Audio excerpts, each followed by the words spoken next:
Cineautopsias, podcast de cine.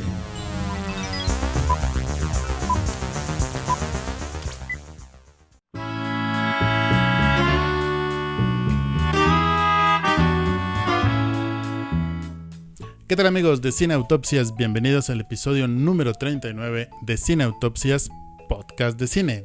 En esta ocasión tenemos un episodio especial, porque a propósito del estreno mundial de la película Joker, protagonizada por Joaquín Phoenix y dirigida por Todd Phillips, decidimos invitar a otros compañeros podcasters que también hacen comentarios de series y de películas para iniciar una conversación global sobre esta película que fue de estreno mundial, que fue vista en muchos países. Entonces decidimos invitar a más voces, reunir a otros podcasters para escuchar su opinión, para que nos digan desde su contexto cómo la vieron, qué les gustó, qué no les gustó, qué les pareció esta película en términos generales.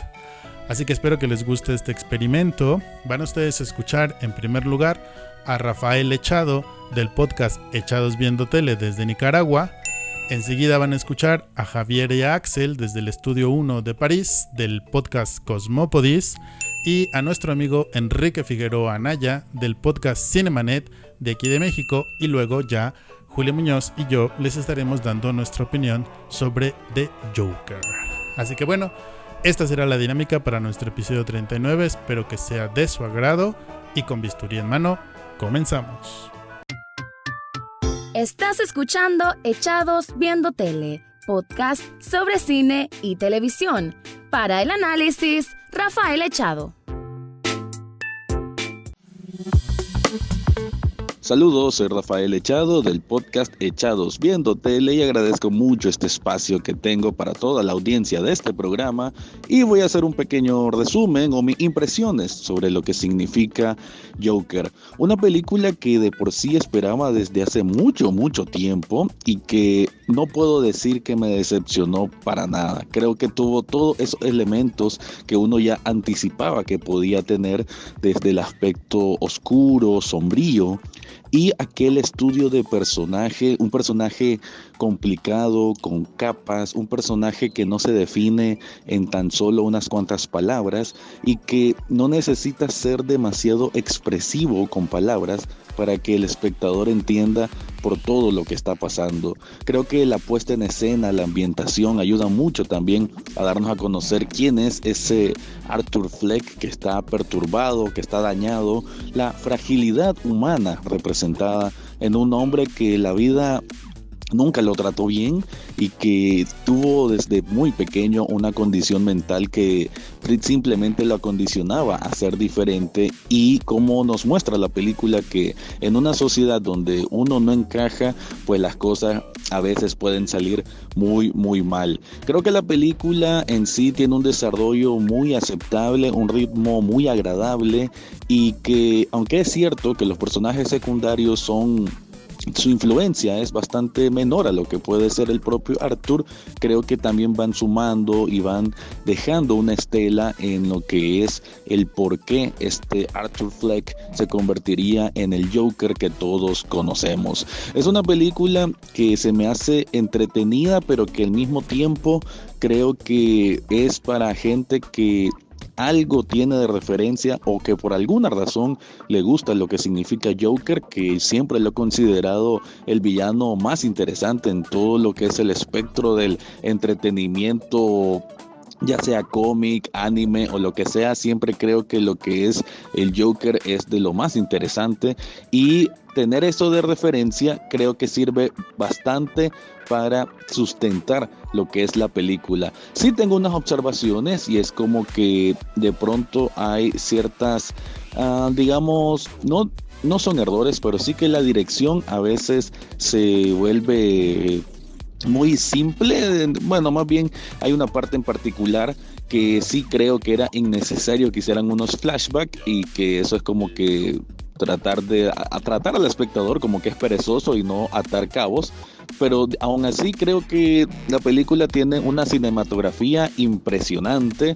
la fotografía sobre todo es exquisita, y lo que sí también creo que otra debilidad es el montaje. La edición a veces se me hace un poco, como que corta un poco el ritmo. Digamos, hay una escena en que hay como 3 cortes y no entendí por qué. Me parecía que si dejaban la toma en una sola secuencia, en un solo plano secuencia, se hubiese hecho mejor, más artístico. Entonces creo que hay oportunidades desaprovechadas de la cinematografía debido a una edición que no corresponde quizás, o que no le hace el suficiente honor. Son detalles, no son siempre que pasa estas cosas, y creo que no le restan a la película. Siempre o mejor dicho, enfocándome ya en la trama y en lo que será la resolución, me parece que está interesante. La verdad es que yo no siento que haya una dualidad en cuanto a lo que es la realidad y la imaginación. Entiendo el por qué es atractivo el buscar una explicación más allá de que si lo que ocurrió no ocurrió o sí, pero en mi parecer sí ocurrió, y todo encierra muy bien esta manera de florecer el mal que está dentro de Arthur Fleck, y que ese mal él lo interpreta como su verdadero ser, su verdadero lugar en la vida. Creo que muy bien encierra ese concepto, lo de que él siempre creyó que su vida era una tragedia, pero no.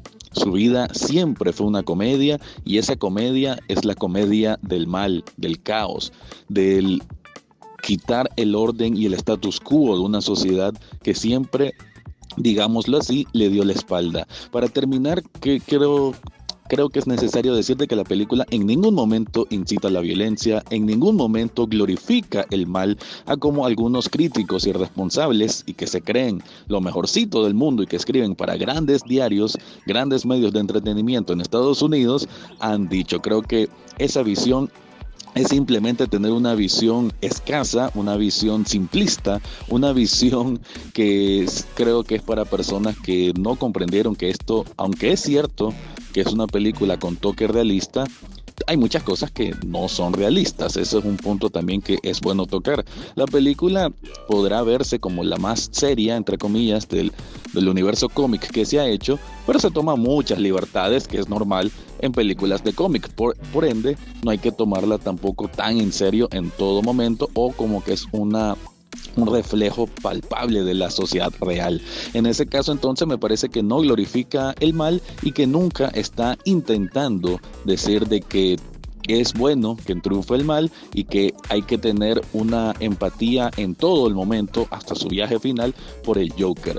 Uno quizás no siente la empatía por verlo una persona destrozada por dentro, y que la sociedad o su alrededor de alguna manera ayudó en eso, pero no justifica en ningún momento que todo lo que está haciendo tenga su recompensa final, y que esa recompensa final sea hacer el mal, ser impune y estar bien. Sí gusta, porque uno tiene ese gusto por ver de pronto el villano triunfando, y eso genera también cierto atractivo, pero no creo que sea un elemento peligroso, como algunos han dicho. En conclusión, Joker es una película que realmente tiene mucho que estudiar desde el punto de vista psicológico. Es casi que un thriller psicológico, y la película creo que cumple muy bien. Tampoco le daría una puntuación perfecta o decir que es la mejor película que he visto en todo 2019. Tampoco siento que tenga ese calibre o esa calidad, así que sí creo que es muy disfrutable, pero también muy disfrutable desde el punto de vista de una película proveniente de un villano de un mundo de entretenimiento, no como una película en el sentido de la palabra de lo más exquisito del séptimo arte. Muchas gracias por el espacio. Soy Rafael Echado, del podcast Echados Viendo Tele, desde Nicaragua, para que también puedan visitar las redes sociales con ese nombre, y si quieren impresiones de películas o series, ahí también las pueden encontrar. Gracias nuevamente y hasta pronto.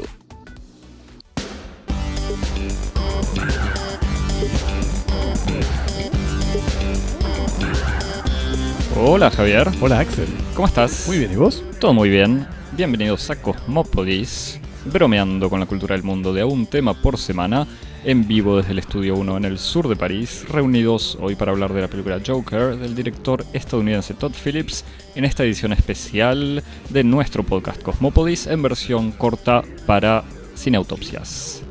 Javier, Axel, somos @Cosmopodis en Instagram y en Twitter, y te puedes suscribir a nuestro podcast en cualquier plataforma de podcast, en la tuya, la que más te guste. Javier. Bueno, primero que nada agradecemos a Alberto y a Julia que nos invitan a participar de este lindo experimento de podcast colectivo y transnacional. Así que nada, muchas gracias. Javier. Vimos Joker. Vimos Joker, no es necesario resumirla porque contamos con que todos los oyentes ya la conocen y ya leyeron los miles de comentarios. ¿Qué nos pareció? ¿Qué nos pareció? Es una película muy esperada. Para decirlo rápidamente, yo tuve que hacer una lista de las cosas que me gustaron. ¿Y la lista fue larga o corta? Es una lista con un elemento importante, me parece, y algunas dudas. El elemento importante para mí, o por lo menos yo la vi menos que una película de Joker, o yo le diría, en vez de que se llame Joker, que se llame Joaquín. Muy buena esa. Me parece que lo que a mí más me interesó de la película es esta fascinación que tiene el director por Joaquin Phoenix, cierta libertad, quiero creer, que le dio para desarrollar su presencia en todas las maneras posibles. Y me parece que es una película que te puede fascinar, o por lo menos el elemento que me parece que hace interesantes las 2 horas, o por lo menos lo que para el que quizás no le guste le diría, anda a ver la película igual para ver el trabajo de Joaquin Phoenix. Y lo inverso también es cierto, ¿no? Imaginar hipotéticamente la misma película sin Joaquin Phoenix, el resultado podría ser muy distinto. Exactamente. Ahí es donde quizás hablaremos de ciertas dudas. Pero Phoenix hace un desarrollo absoluto de su cara, de su cuerpo, de su baile, su manera de correr, su manera de bailar, y eso me parece que Todd Phillips captura de manera perfecta, además del vestuario, la reconstitución de esta ciudad gótica / Nueva York de los años 70, tipo Scorsese, y etc. Eso fue lo que más me gustó, porque quizás en lo que toca la historia, más allá de todos los elogios que había escuchado, digamos que yo fui a ver la película pensando, ganó un León de Oro en Venecia, todos dicen esto ya no es una película de superhéroes, esto es una gran película, una obra de arte en sí misma. Y ahí tengo mis dudas. Sí. A vos, Javier. Sí, a mí comparto con vos una cierta reticencia con respecto a que pueda ser llamada una obra de arte. Yo estaba un poco entusiasmado con el hecho de que hubiera recibido el León de Oro en una edición del Festival de Venecia, cuyo jurado había sido presidido por Lucrecia Martel, que es una heroína y santa patrona del podcast. Inevitablemente eso en alguna medida engañó un poco mis expectativas. A mí me parece que en el fondo lo que me interesó de la película es cómo es una película que gira alrededor de una cierta obsesión de la imaginación norteamericana, que es la importancia social del sentido del humor, ¿no? Como una película que gira alrededor de 2 cosas o 2 valores muy específicos que tienen la risa y la sonrisa. Por un lado, la sonrisa como máscara social, la necesidad de siempre dar como la mejor imagen hacia los demás, que está mostrado como una especie de gran angustia de este personaje y problematizado como una especie de fuente de ansiedades y de malestar muy grande, y cómo esas sonrisas y esa especie de cordialidad permanente esconde una especie de red de putrefacción y de hostilidad muy grande que atraviesa el cuerpo social.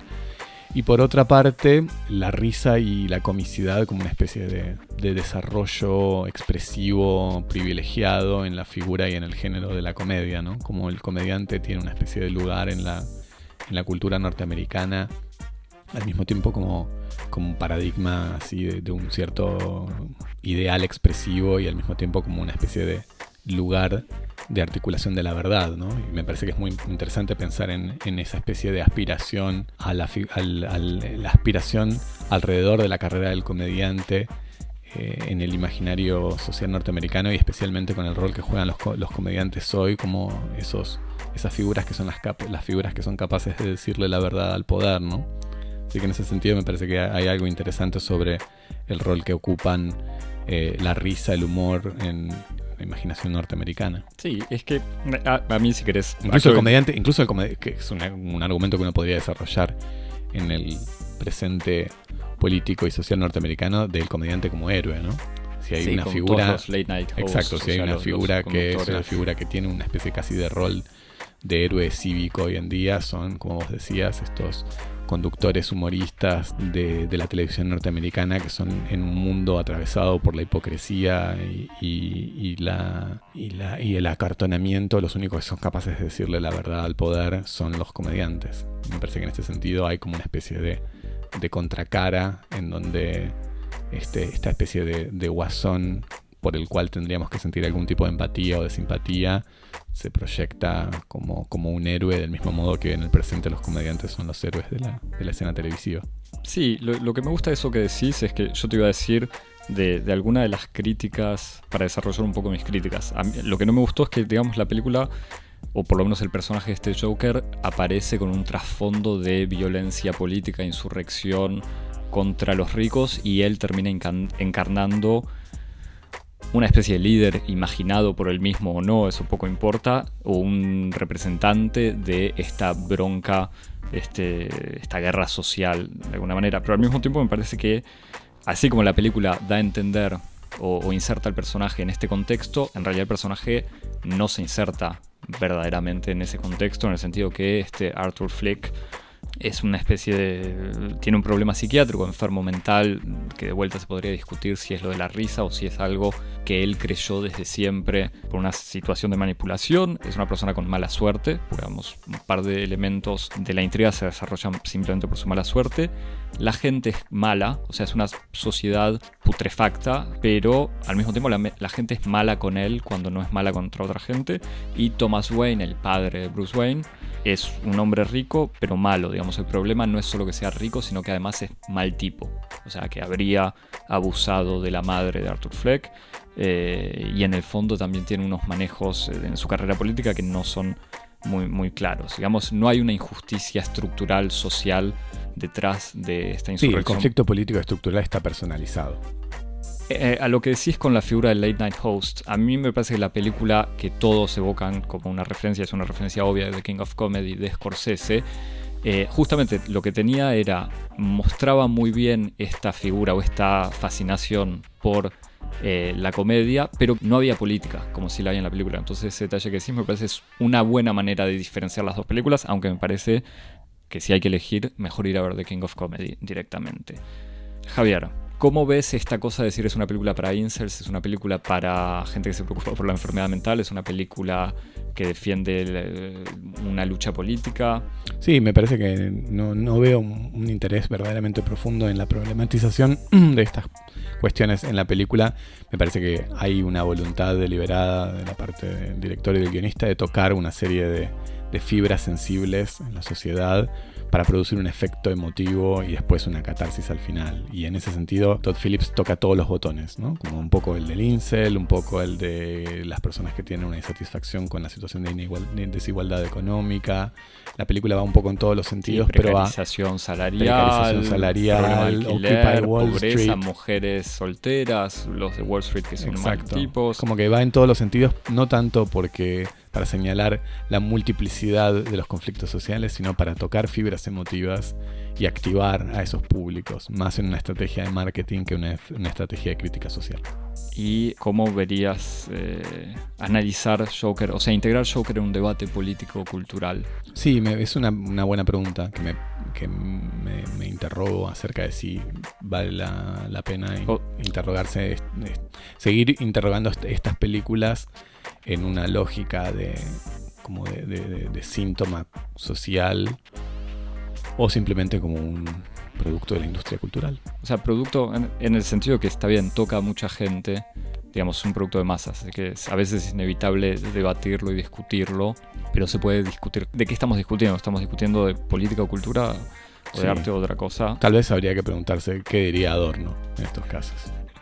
Javier, yo ya recomendé King of Comedy, o sea, es una obviedad, pero eso, y Lucrecia Martel. ¿Tendrías algo para recomendar? Yo recomiendo el ensayo de un filósofo italiano, Franco Bifo Berardi, cuyo título es Heroes, Mass Murder and Suicide, Héroes, Asesinato de Masas y Suicidio, un ensayo publicado por la editorial Verso, muy interesante, sobre los fenómenos de tiroteos en Estados Unidos, comenzando el libro nada más y nada menos que con el tiroteo de Aurora, que tuvo lugar durante la proyección de The Dark Knight. Así que es un libro muy interesante sobre la interrogación de estas emergencias de violencia en la sociedad norteamericana. Muy bien, bueno, de nuevo, muchas gracias a Cineautopsias. Somos Cosmópodis, @Cosmópodis en redes sociales y en tu plataforma de podcast favorita. Javier, Hasta la próxima. Hasta la próxima. Chao. Chao.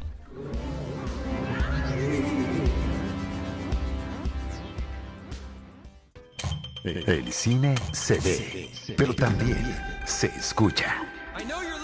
Cinemanet. Cine, cine y más cine. Bienvenidos. Cinemanet.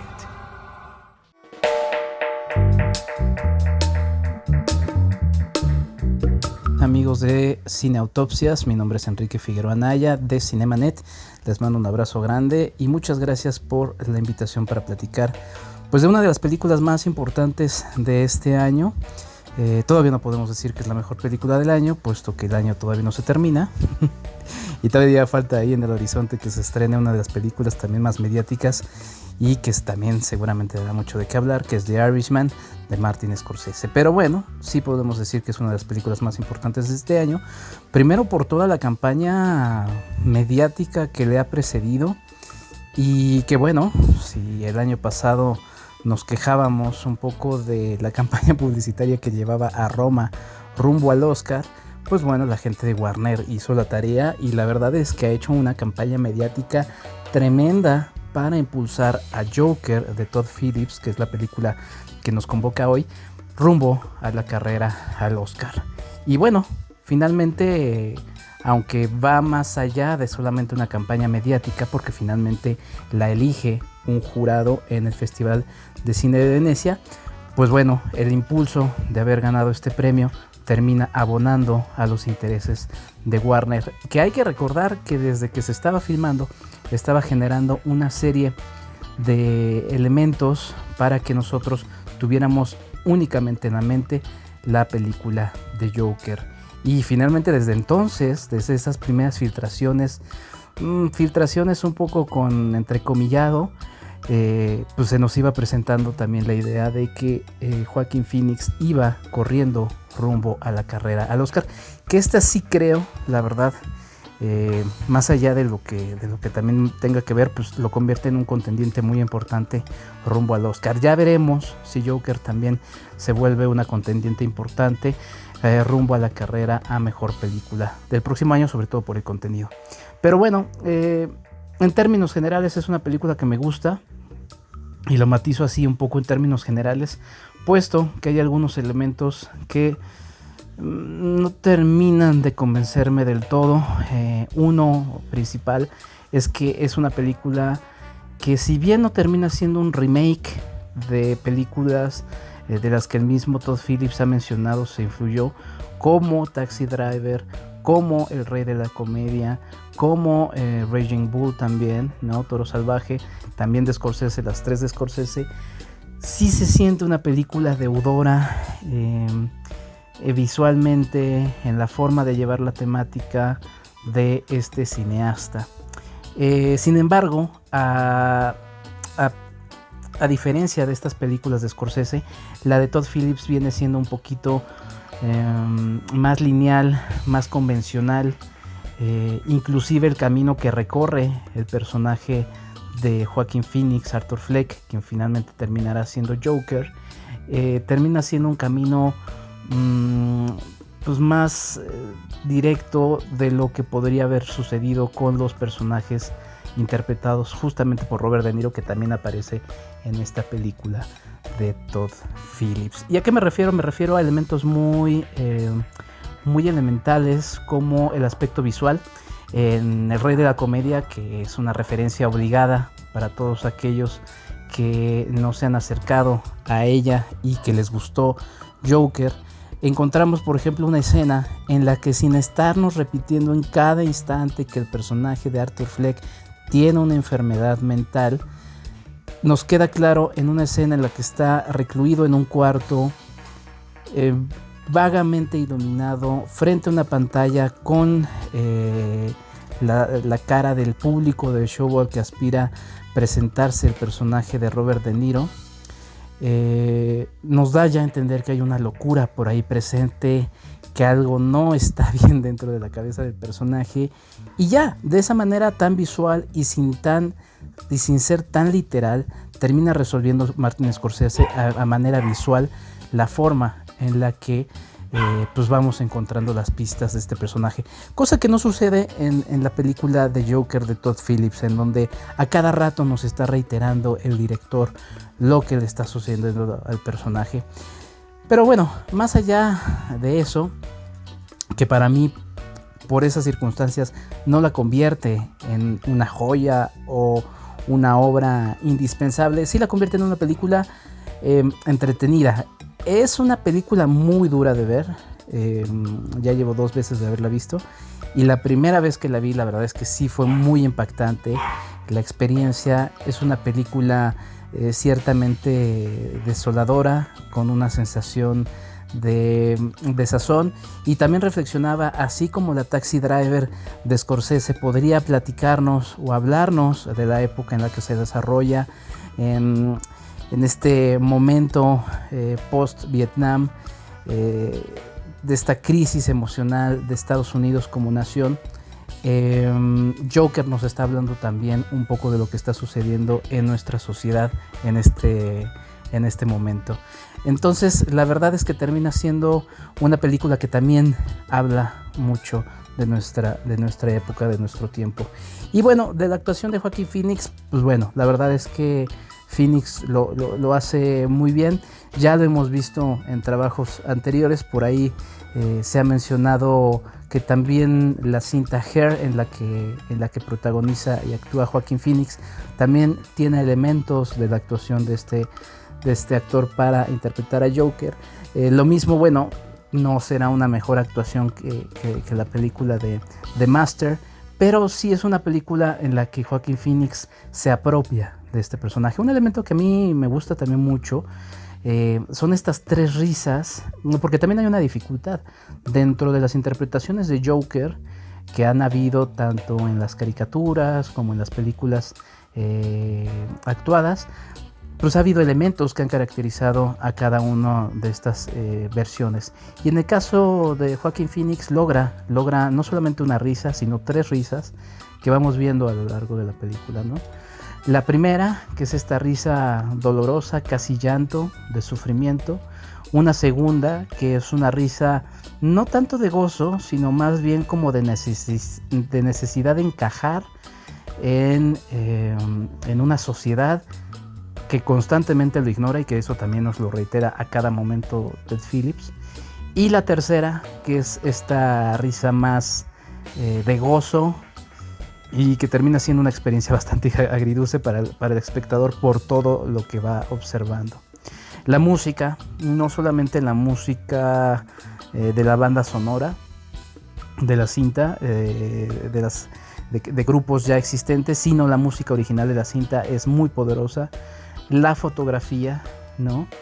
Sobre todo la fotografía y el manejo de cámara en movimiento en esta escena en la que Arthur Fleck se va sintiendo liberado, ¿no? En esta escena en la que se mete al baño después de haber asesinado a los 3 bullies, ¿no? de la empresa Wayne, también es muy interesante. Y bueno, la verdad es que hay varios elementos. Este Joker para mí es más bien un antihéroe.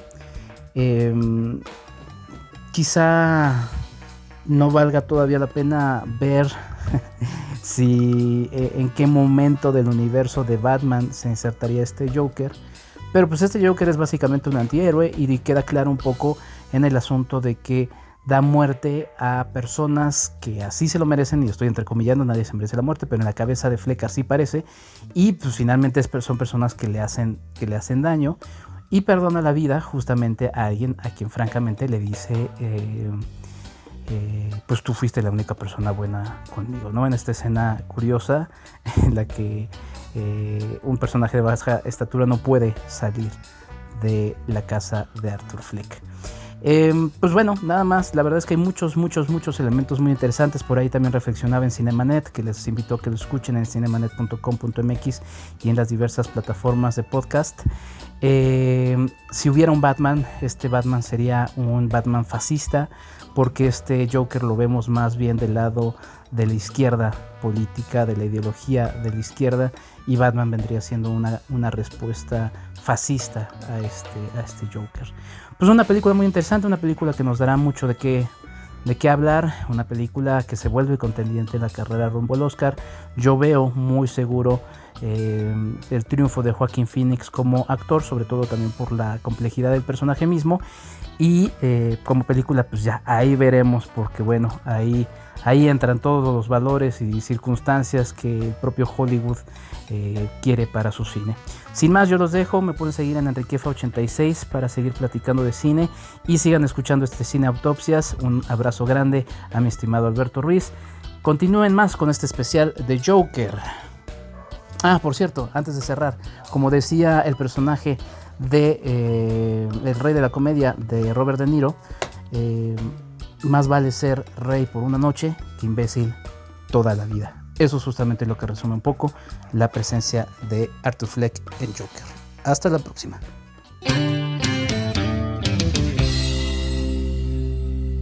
Reportando desde Hollywood, La Raza y varios más.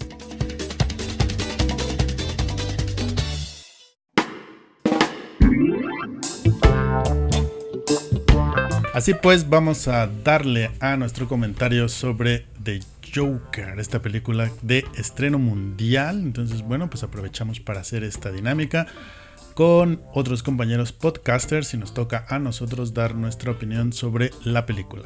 ¿Por dónde empezamos, Julio Muñoz? A ver, pues sin duda ha generado como muchísima discusión la película, así que nos vamos a enfocar solo en 3 puntos, ¿no? Así es, porque es demasiado.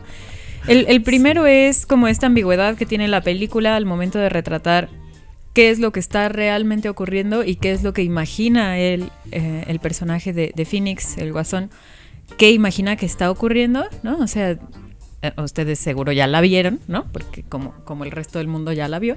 Entonces tal vez por eso vamos a hablar un poco de spoilers, pero vaya, justo como para ilustrar esta distinción, sí. Cuando él imagina que va a hacer su pues rutina de stand-up, y va la chica y le aplauden y le va muy bien, ¿no? Y fuera de los nervios iniciales, al final parece que como que se recupera y tiene mucho éxito, ¿no? O bueno, que tiene éxito. Entonces ahí es uno en donde la película es más o menos clara o se pronuncia en eso lo imaginó él. Eso lo imaginó, efectivamente. Entonces, bueno, hay otras cosas que lo que queremos discutir con ustedes es ¿qué otros elementos podrían haber sido como imaginados, tal vez exagerados, ¿no? Por la mente del Guasón. Ándale, exagerados, sí. Para mí, por ejemplo, uno de los clave es cuando su mamá ya está en el hospital y que justo se combina con un momento en el que él cree que la chica está con él, que están en el cuarto de la mamá. Y ella le dice, voy por un café, ¿quieres? Y él le dice, sí. Luego ya cuando nos explican, malamente creo yo, que la chica no estaba ahí, pues nos damos cuenta que estaba en su imaginación la muchacha. Pero en esa misma escena, al momento en el que ella se sale, la televisión se prende. Él no prende la televisión y lo que sale es este show del personaje de Robert De Niro. Y si mal no recuerdo, es cuando ve que ponen su video de ese momento en donde supuestamente está teniendo éxito en su número de stand-up. Entonces, para mí, ese es uno de los elementos que están en su cabeza. Porque, a ver, puede ser una cosa muy chiquita, pero el hecho de que él no lo veamos haciendo el movimiento de prender la tele, sí quiere decir que, como dices tú, en su mente hay como una exageración de las cosas que están pasando, ¿no?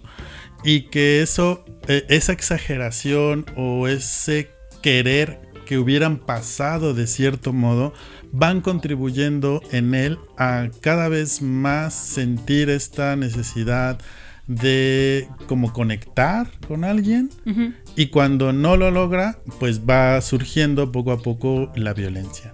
Entonces creo que sí creo que sería muy interesante como ese análisis más detallado de qué puede estar en su cabeza y qué era realidad, pero a final de cuentas lo que vamos viendo es esta construcción de un personaje que no puede encontrar un lugar en el mundo donde se sienta seguro y por lo tanto poco a poco va a ir recurriendo a la violencia. Sí, y bueno, de hecho, o sea, esto ocurre también en dos momentos que es muy importante. Cuando él primero imagina que ya fue al programa de Robert De Niro, sí. Y entonces Robert De Niro le dice, yo mataría a tener un hijo como tú, porque qué bueno, yo también cuidaba a mi mamá, o sea, como decías, yo creo que el tema en común, o sea, más que sea arbitrario, el tema en común de estas fantasías que él fabrica un poco como para protegerse como mecanismo de defensa, es justo, imagina que esta conexión es posible, ¿no? Sí. Y de hecho, a lo que me parece importante es analizar si es algo que hereda de la mamá como una patología o si ambos como que tienen que crear su realidad, porque la película también te deja como ambiguo si la mamá estaba enferma y entonces imagina que Thomas Wayne es el papá o no, y entonces o si lo adoptó o si es una manipulación de Wayne por el dinero, entonces ahí también hay una ambigüedad sobre lo alucinó, lo inventó, o si ocurrió y esto es una manipulación más del sistema, ¿no? O sea, yo creo que la película juega mucho con eso, no sé si le saca todo el provecho que podría, la verdad es que, o sea, como dices, también cuando descubren que la chica no lo conocía, es como una escena rápida de, bueno, hay que poner esta escena porque si no, no se va a entender bien que como que no era realidad. Sí. Entonces siento que eso la película lo desaprovecha un poco, pero que ahí están las ambigüedades, ¿no? O sea, tanto en el caso de la mamá, el posible papá del guasón, ¿o no? Y en él, como en estas fantasías de conectar con alguien. Sí, a mí ese momento en el que explican que la Chavani lo pelaba, o sea, sí me perdí un poco la película, la verdad, porque no era necesario tanta explicación, y no era necesaria tanta explicación justo porque la película tiene esta ambigüedad que a veces juega a su favor y a veces juega en su contra. A veces juega a su favor cuando no sabemos si lo está alucinando o si es realidad o si efectivamente él quiere un abrazo de su papá o en realidad lo va a querer matar. Pero también juega en su contra porque el mismo personaje de Guasón no se siente muy justificado. Y a ver, creo que ese es otro de los puntos que queríamos compartir con ustedes. La cuestión de, por ejemplo, la risa del Guasón que es patológica y qué tanto amerita o no que sea el personaje del Guasón, ¿no? O sea, que es una película que se construye, esos son como los otros dos puntos. Primero, ¿qué tanto necesitaba esta película del personaje del universo DC del Guasón, ¿no? Porque, a ver, por unos momentos ustedes recordarán a B, ¿no? De venganza, y entonces este símbolo de la podredumbre social que va en contra del sistema, en donde todos se van a poner la máscara, o sea, eso, digamos, ya lo habíamos visto, no es como algo particular de este personaje de DC.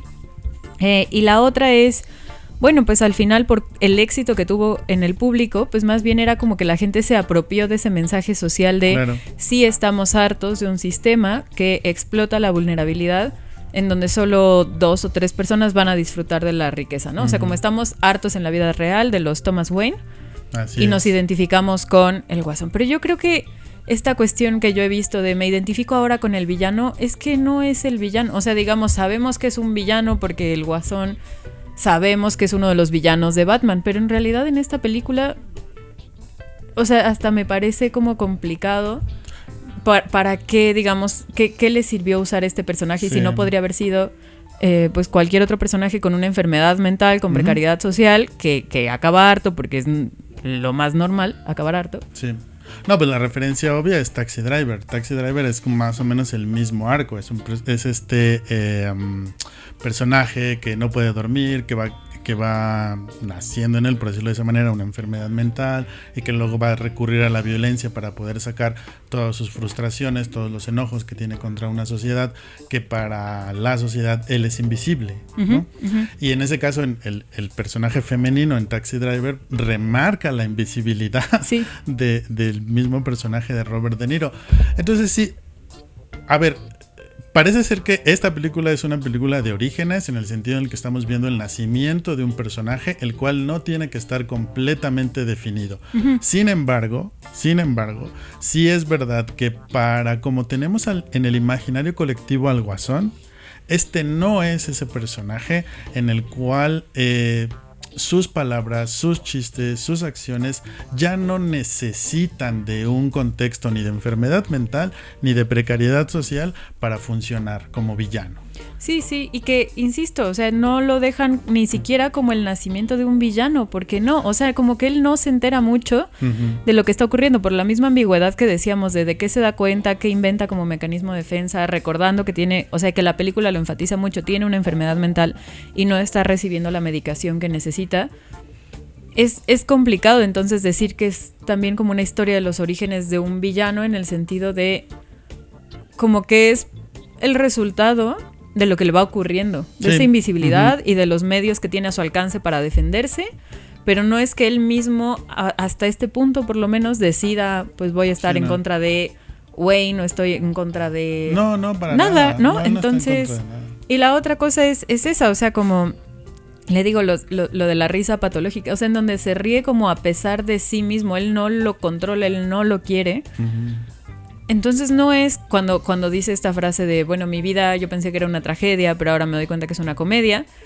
Aún así, no es como que de alguna forma eso reclame como la risa que antes era patológica, en ahora me la voy a apropiar, esta es mi identidad, porque eso que yo padecía ahora se convierte en mi sello. No vemos el crecimiento del personaje hasta ese punto tampoco.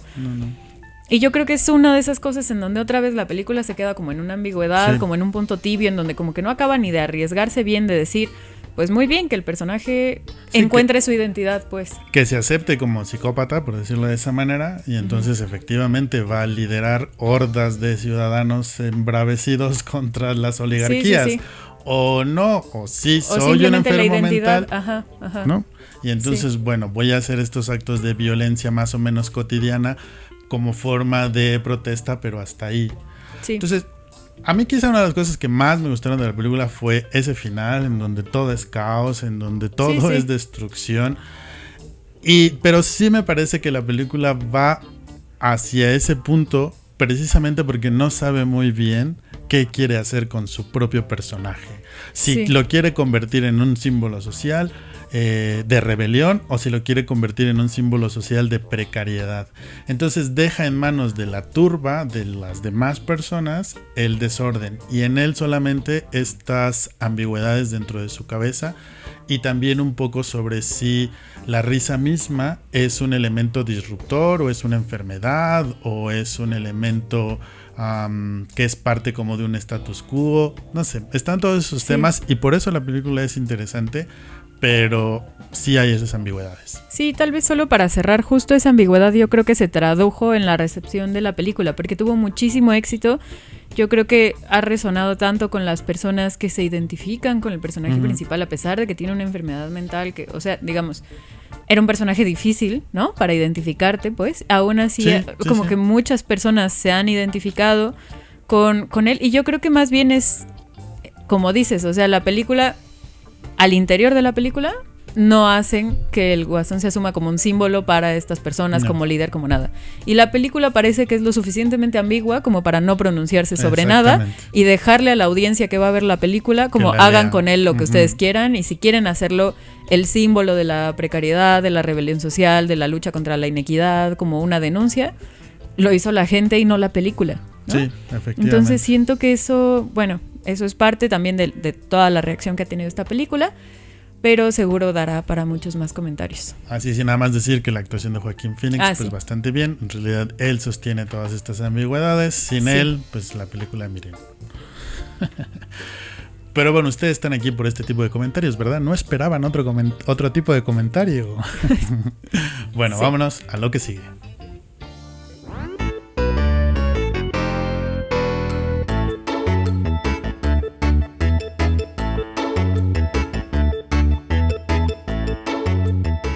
Bueno amigos, es así como hemos llegado al final de este episodio número 39 de Cine Autopsias, podcast de cine.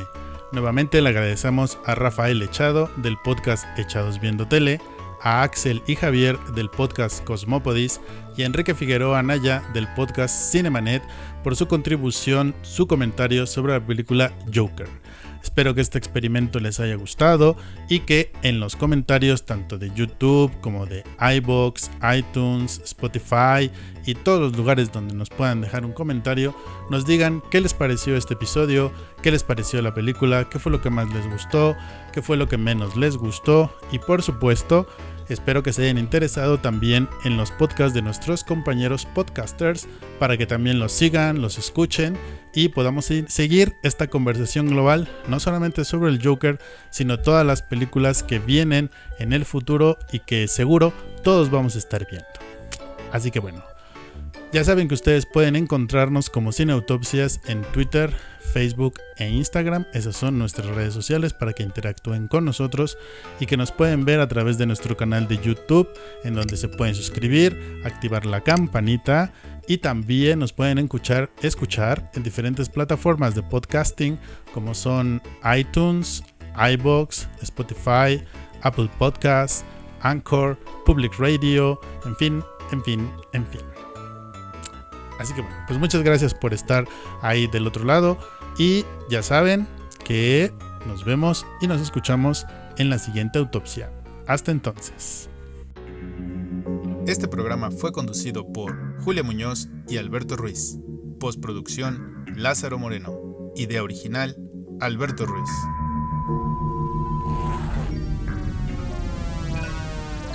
Cine Autopsias.